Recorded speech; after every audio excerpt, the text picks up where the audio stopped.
absolutely good roller. This is Derek. Derek works for us, and he's our expert whip roller. This is just a foot of timber, it's hardwood, it's 4x2 and thereabouts, and this is what we use to roll the whip. So it's self-explanatory. We're going to get Derek to roll the whip up for you. And if you watch the head of the whip, and if you watch the tail of the whip, as we start to roll, you'll see the sequence straighten out. You'll see this roll in a dead straight line. At the moment you can see it jumping all over the place, but what we're doing now is we're evening up the tension in all that plait that we done.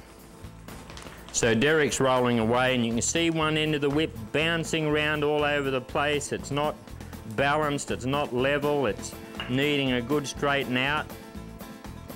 It's needing the tension in each strand just leveled out. Now you watch the magic of this as this happens. You'll get to the tail or the fall of the whip. And we'd like to see everybody who buys a whip kit, we'd like to see you do this 3 or 4 times. See how it's starting to roll on itself. It's not jumping all over the place. So the rolling of a whip and putting the effort into the roll of a whip is absolutely crucial. That's why I say a damn good roller who puts the energy and effort in makes a fine whip maker. So this is the 12 plait, the 2-tone, tan and tan or saddle and tan, and you can see it's an entirely different kettle of fish now. We've rolled it, and look at it. It's perfect, it's straight and true. It's not bumpy or kinky the way it used to be anymore. And now we're going to simply fit the stock. We're going to put the cracker on, and we're going to take it out and have a bit of fun.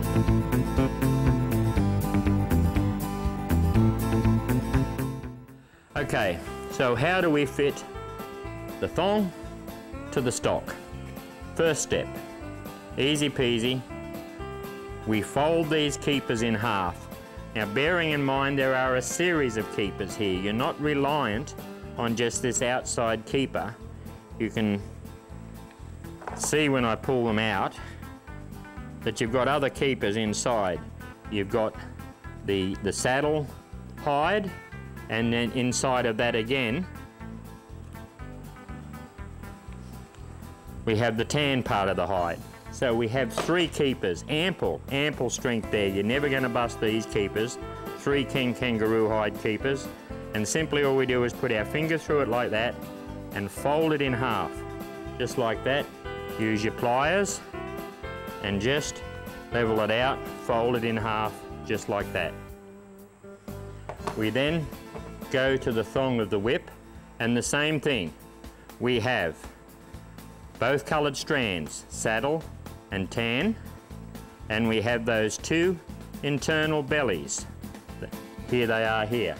And we want to hook all of this onto the keeper on the stock. So use your pliers, just put them through the 2 bellies and then through the 2 hides. Just separate them a little so you can see a little bit of the colour of the other. It looks quite nice when they attach. There you go. Open your pliers up. Grab the stock, grab the keeper on your stock just like that, squeeze tight, and the same way you work the fall up onto the thong of the whip, just work the keepers up over, bring that down so those internal keepers aren't being seen. Really it's those internal keepers on those internal bellies that the whip functions on. That's there. We take our fall and put it up through the centre of the folded keeper on the stock, bring it through the other side and simply feed it through, just like that. Bring it down, work it back, put your foot on it, put it down, nice and tight. Work it down, and there's our stock and our thong all attached.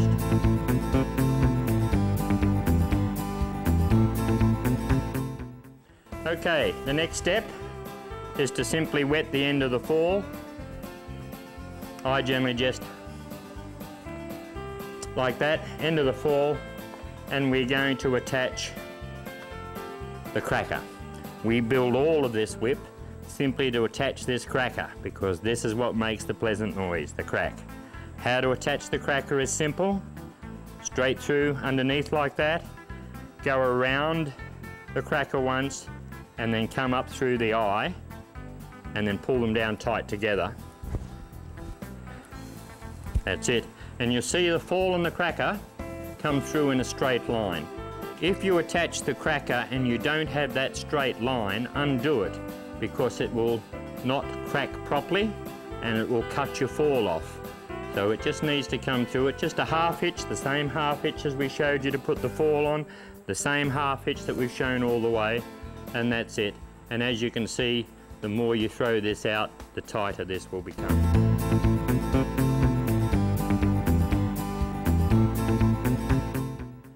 Okay everybody, so here's the lovely 12 plat, two-tone, saddle and tan stock whip. It's hot off the plaiting stand. This is the whip that we built, that we demonstrated, and we want to show you just a little bit of the cracking and the noise and the joy you're going to get out of this whip. I don't want you to take this new whip and go out and go yahoo, crack, crack, crack as loud as you can. I want you to spend a day or two or three just breaking the whip in, let it seat in. So rather than go bang, bang, I just want you to seat the whip in slowly. And the slower you break it in just like that, the louder and louder over a couple of days the whip will become, because it becomes far more fluid with use. This is kangaroo hide. It's a beautiful hide, and the more you use it, the more supple and fluid the whip will become. It feels a little stiff at the moment, but I can assure you in a week, with a little bit of work, just being a little bit tender with it, the whip will work out and become a much, much better whip than if you get in and bash it straight away. 12 plat, two-tone, kangaroo hide, loaded and balanced stock whip, and you've built it. Congratulations.